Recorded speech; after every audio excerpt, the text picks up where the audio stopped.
En el programa de hoy vamos a hablar de impactos, más concretamente de orificios de entrada, salida y trayectorias dentro de la balística forense. Y lo haremos con el trasfondo de un caso real.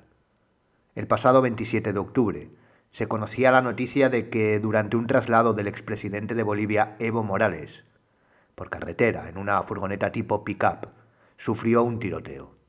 Todo esto se supo, además de por la propia denuncia de los afectados, por la difusión de un vídeo que muestra a los tres ocupantes del vehículo, el chofer, el señor Morales y la persona que grabó.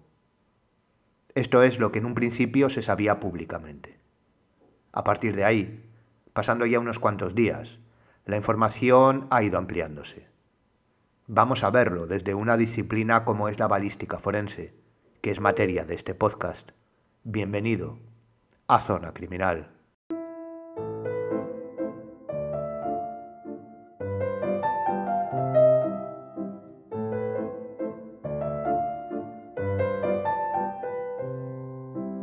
Como voy a mostrar imágenes, lo primero a comentar es que si estás escuchando el programa en iVoox o en Spotify, intentaré hacer constar las imágenes que comentaré, pero la mejor opción sería verlo en YouTube. Aún así, al menos en iVoox, las dejaré en la pestaña de comunidad.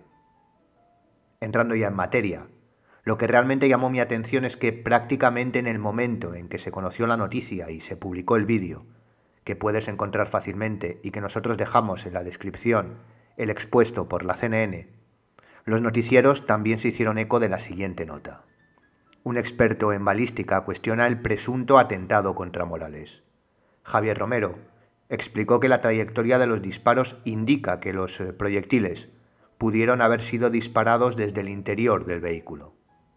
También es importante aquí, en el programa, de alguna manera, mostrar la dificultad que puede hallarse cuando los datos, los documentos, las fotografías no son suficientemente buenos, estables o de calidad para trabajar. Además, claro está, de necesitar siempre los conocimientos teórico-prácticos necesarios. Esto sin duda. Dos fotografías son las que podemos analizar, las que estuvieron disponibles a través de los medios en un principio. Esta es la primera y esta es la segunda. Ambas, como digo, respecto a los impactos. Y nombramos impactos porque la primera, vemos que de tres, solo uno penetró. ¿Qué es en lo que nos tenemos que fijar para estudiar los impactos? O mejor dicho, empecemos por lo que podemos obtener de los impactos, incluyendo en este caso los orificios. Básicamente, estudiando un impacto, podríamos obtener el calibre, aunque fuese aproximado, del proyectil, la distancia de disparo y la trayectoria, o lo que es lo mismo, la reconstrucción del disparo, desde el origen hasta su detención, estudiando el impacto en un objetivo final y, si lo hubiera, intermedios. Ahora bien, ¿qué tenemos que tener en cuenta? Pues lo primero, ¿dónde? ¿En qué superficie se ha dado el impacto? Porque el comportamiento del propio impacto y la morfología del orificio, tanto de entrada como de salida cuando los hay, depende y mucho de esa superficie. No es lo mismo, tanto cualitativa como cuantitativamente, un impacto en el cuerpo humano que en madera, que en vidrio. Además de que incluso en el mismo objeto, por ejemplo el cuerpo humano, no es lo mismo a una distancia que a otra, sobre un plano u otro. No es lo mismo una perforación en zona blanda que en un plano óseo. Tomemos la fotografía que más se analizó, que es la de la parte trasera de la furgoneta. Aquí tenemos lo que parecen 5 impactos en 2 superficies, los 3 primeros en la parte trasera en el portón de la furgoneta y los otros 2 en el vidrio trasero. Centrémonos primero en el vidrio. Observamos 2 impactos que podemos calificar de perforantes. De hecho, podríamos considerar el mismo orificio respecto a la localización, como si se diese en un folio de papel cuando realizamos esas perforaciones, orificio de entrada y salida, en el mismo plano, pero diferentes caras. Pero como decía, en este caso, en el que la superficie de impacto es el vidrio del parabrisas trasero, varios aspectos de esta superficie, de este plano, deben ser tenidos en cuenta. La fractura, aquello que está alrededor del orificio, siempre nos aporta información sobre la distancia. Seguro que si tienes conocimientos en balística forense, más concretamente en balística de efecto o terminal, la que estudia precisamente esta casuística, sabrás que en vidrio esas fracturas son tremendamente importantes. Y en este caso, más si cabe, porque teniendo en cuenta al menos a uno de los ocupantes, expresidente, es muy probable, a este respecto no tengo información, pero es muy probable, que el cristal fuese blindado.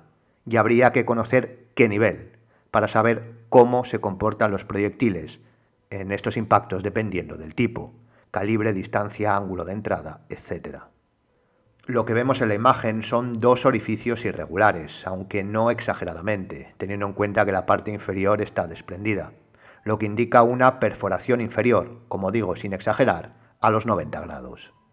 De hecho, es posible que por las radiales haya más impactos que no alcancemos a ver en la imagen, que señalo aquí para comprobarlo o para poder comprobar si se aumentara la misma.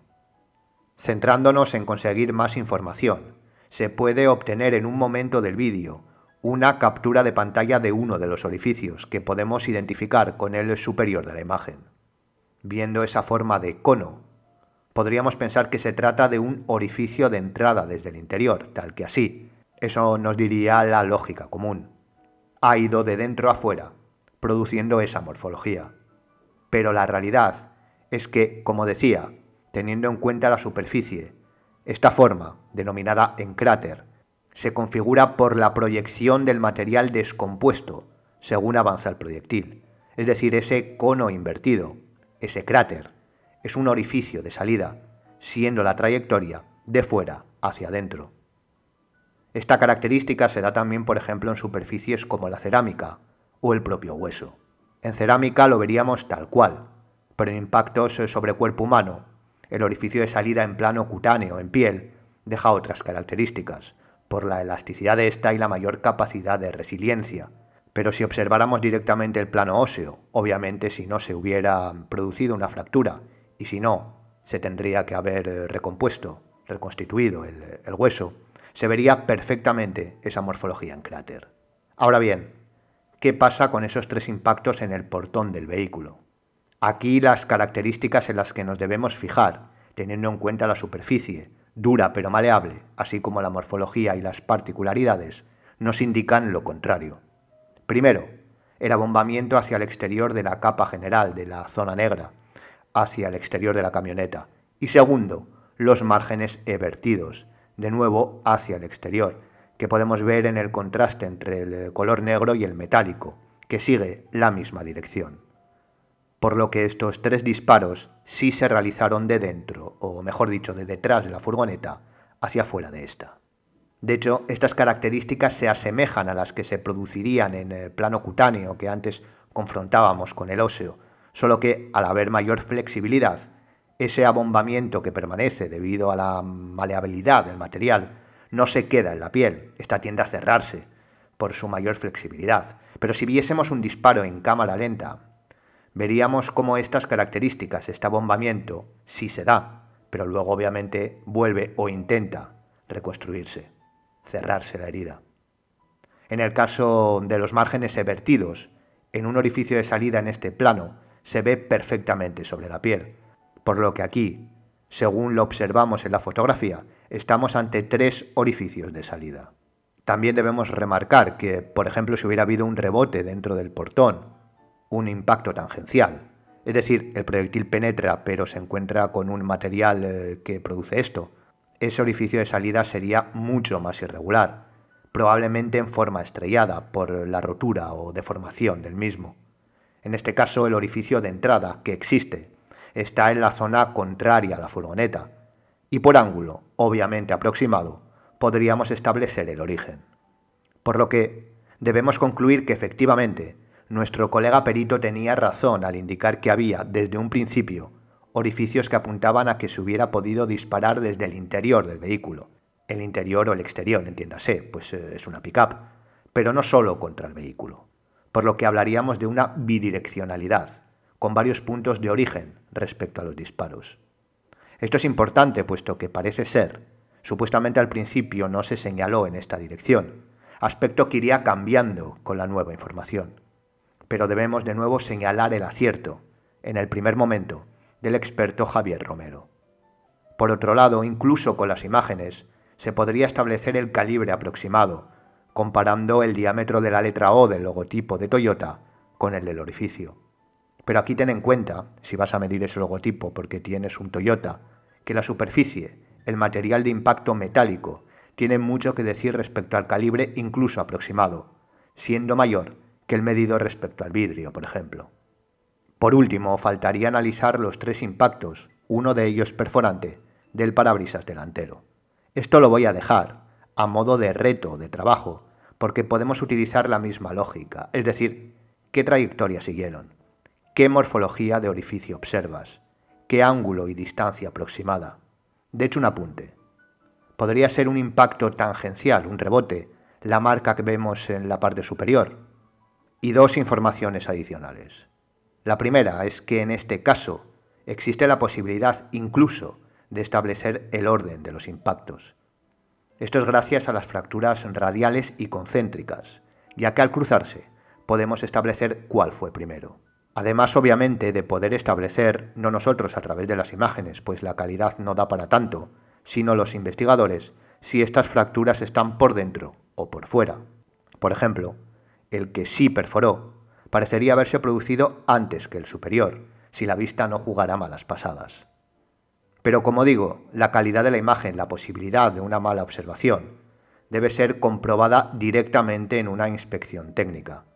Y, para aquellos que deseen profundizar más, la segunda información, para que tengan en cuenta, es que conociendo ángulo de entrada y trayecto de nuevo aproximado del disparo, si diéramos por bueno un tipo de trayectoria, conociendo ángulo de entrada de nuevo aproximado del disparo, si este fuese un orificio de entrada, podríamos obtener alguna variable que verificara, por ejemplo, el trayecto contra el vehículo del exterior al interior. Si tenemos eso en cuenta, el proyectil debería estar presente dentro de la camioneta o incluso impactado en el chofer. Si es así, ¿a qué altura en ambas posibilidades? ¿Dónde debería estar? Un aspecto que sin duda no pasará desapercibido a los investigadores. Ahí lo dejo. Por otro lado, para ir concluyendo, debemos tener en cuenta lo que falta por analizar y que, claro está, deberá estudiarse. En primer lugar, respecto al vídeo, establecer bien el desarrollo del mismo. Por ejemplo, en el expuesto por la CNN, que dejamos en la descripción, se observa cómo el comienzo pertenecería a un segundo vehículo, puesto que en los primeros segundos observamos los impactos en el vidrio delantero y luego no. Incluso se observa que la ropa del conductor es diferente, siendo granate en el segundo 19 y azul respecto al chofer que salió herido. Esto no tiene por qué ser ningún aspecto polémico, puesto que se ve efectivamente el cambio de vehículo en un momento del vídeo. Simplemente se adelantaría la parte final para montar este. Así que los investigadores deberán estudiar el desarrollo temporal que se dio y ver el encuadre con las testificales.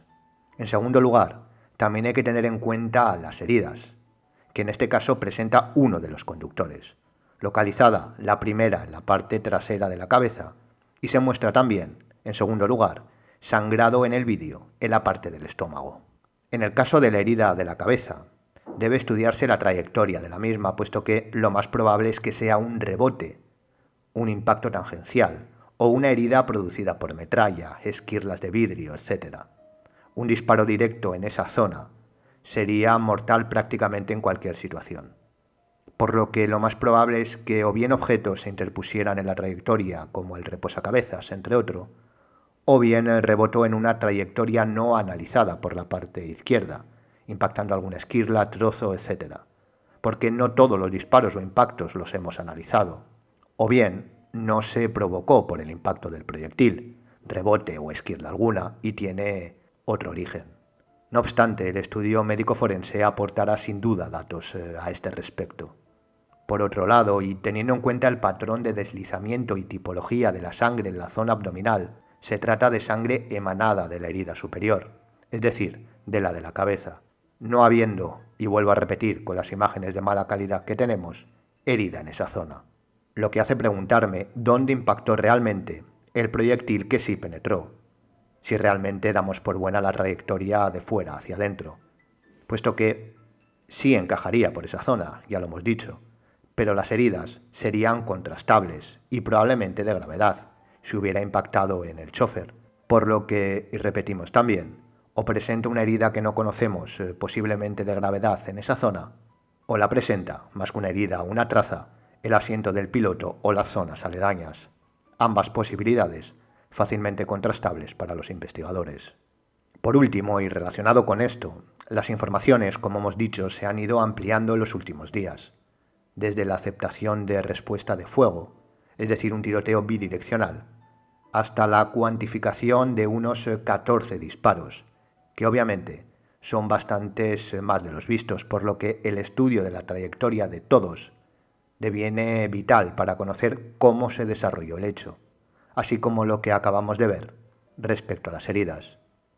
Como ven, la criminalística tendrá la respuesta al cómo, al menos lo más cercana a la realidad. Por ello, y ya como conclusión, de nuevo exponer el acierto del experto en balística Javier Romero desde el primer momento. Y segundo, destacar la necesidad de estudiar e investigar en estos casos directamente sobre el objeto de análisis por parte de todos los forenses necesarios, expertos en balística, en medicina legal, etc. Y no olvidemos la necesidad de contar siempre con disciplinas que, aunque no tengan que ver directamente con el conocimiento requerido, como en este caso la balística, sí sean necesarios para ayudar, clarificar y mejorar las condiciones de trabajo, desde el análisis de imágenes hasta el cálculo de trayectorias, pasando por el conocimiento del comportamiento respecto a los materiales, teniendo que estudiar la conducta de los proyectiles en varios de ellos, etc.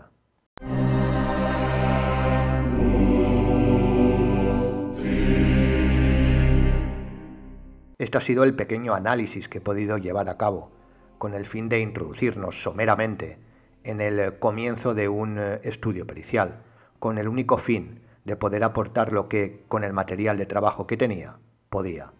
Además, por supuesto, de animar al análisis de todo el que quiera. Y por supuesto, sirva sobre todo para dar la enhorabuena al compañero perito que no solo aportó un conocimiento que no se contemplaba desde el principio, sino que con ello también mostró la importancia de la pericia en cualquier disciplina y lo que podemos ayudar en cualquier caso. Si os ha gustado este formato, por supuesto lo tendré en cuenta. Como siempre, gracias por escucharme y hasta la siguiente Zona Criminal.